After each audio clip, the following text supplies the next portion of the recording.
Oke cuy, balik lagi sama gua Gani. Akhirnya kesampaian juga nih gua nge-review casing ini ya. Ini adalah Paradox Gaming Cosmic yang warna hitam ya. Jadi kalau sebelum-sebelumnya bahkan di tutorial rakit PC gua juga pakai casing Paradox Gaming Cosmic tapi yang seri M ya. Jadi buat teman-teman yang belum tahu, untuk Cosmic ini ada dua versi. Cosmic M ukurannya micro ATX dan warna putih. Nah, yang ATX-nya ini Cosmic, warnanya hitam ya. Dan memang cuma keluar satu versi aja. Jadi Cosmic M itu nggak ada yang hitam dan Cosmic yang ini kagak ada yang putih. Jadi kalau mau micro, Cosmic M-nya putih, yang ATX-nya Cosmic biasa warna hitam ya. Dan sekarang kita akan lihat lebih dekat aja ke casing ini. Ini casing harusnya udah sangat lega ya untuk dipakai rakit ya, udah pasti enak banget rakit casing ini. Karena gue pakai yang micro ATX yang Cosmic M aja itu udah enak ya. Kita lihat lebih dekat ke casing ini, oke?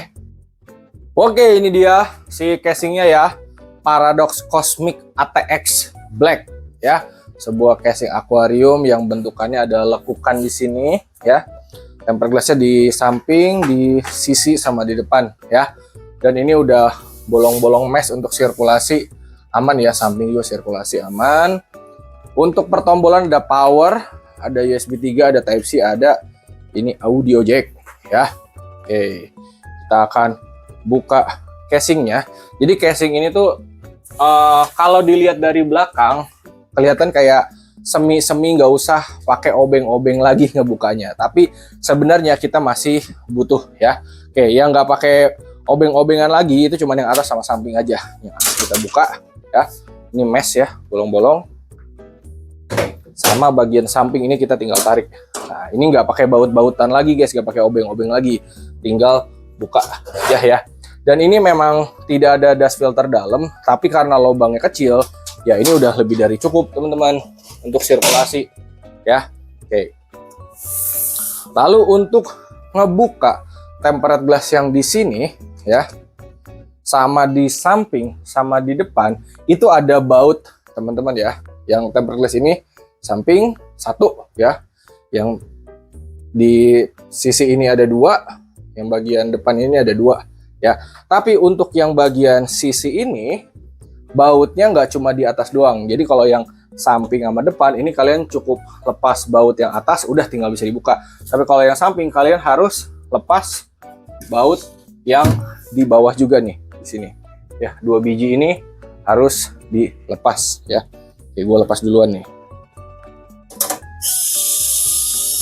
Lepasnya yang ujung-ujungnya.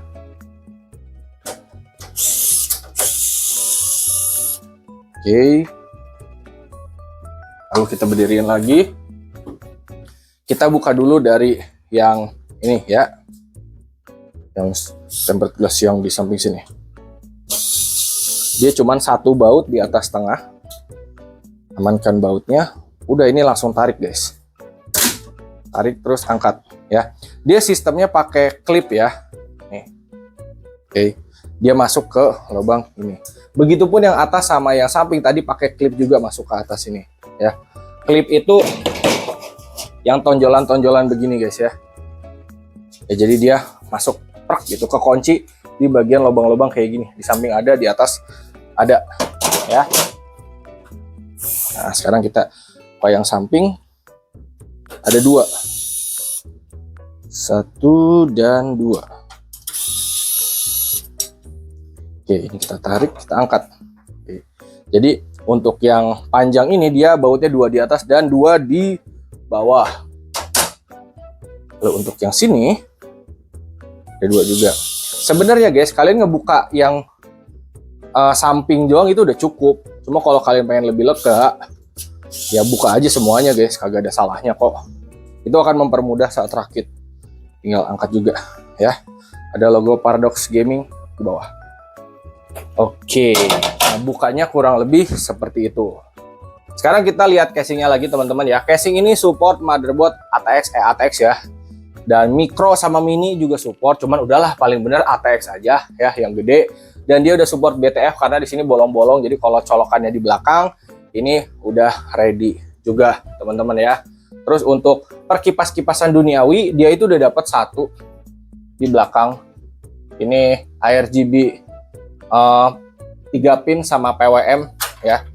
Oke, jadi satu udah ada. Kalian kalau misalnya mau rakit di sini, bisa pasang water cooling 360 di atas, lalu 3 fan reverse di samping sama 3 fan reverse di bawah. Kalau misalkan pengen sama semua ya ini mau diganti juga boleh, itu terserah kalian ya. Terus di bagian bawah ini masih ada dust filter ya, tapi sistemnya seperti sarang burung. Oke, ini kalian sebenarnya kalaupun mau ditinggal ditekan gini juga udah bisa, ini magnet tuh ya. Oh, kalau misalkan suatu saat mau ngebersihin ini gampang. Oke. Jadi ngerakit di casing ini sudah pasti lega, teman-teman. Oke, kita putar balik. Nah, untuk kabel manajemen udah jelas lega ya, casing aquarium udah lega, guys. Untuk storage di sini masih bisa nih, 2 hard disk yang ini 3,5 ya, 2,5 harusnya ini, 2,5 ya, sama 3,5 juga bisa ya, tinggal sesuaikan aja. Tapi kayaknya sekarang udah jarang orang yang pakai hard disk ya, rata-rata udah pakai NVMe semua. Tapi boleh kalau misalnya mau pakai hard disk SATA atau yang 3,5 2,5 SSD SATA juga masih aman-aman aja ya. Oke, lalu di sini ada tempat buat power supply yang ATX ya. Oh.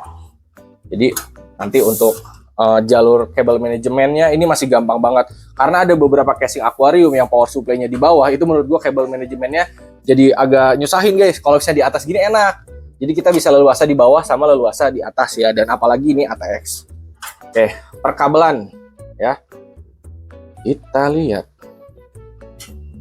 Oke, pertama jelas ya front panel. Di sini ada power, ada HDD LED, sama power LED. Dia nggak ada reset ya, teman-teman. Lalu di sini ada SD audio. Lalu ada USB 3. Sama ini ada Type C. Jadi Type C di casing ini beneran Type C ya, bukan yang Type C di atas tapi colokannya USB 3. Enggak, dia Type C beneran. Oke. Nah, terus kalau kalian mau sini deh. Kalau mau ngelepas bagian ini ada 4 baut nih. Oke. Jadi rakit di casing ini gue nggak bohong ya guys, ini gue sih gampang guys. Agak nyusahin.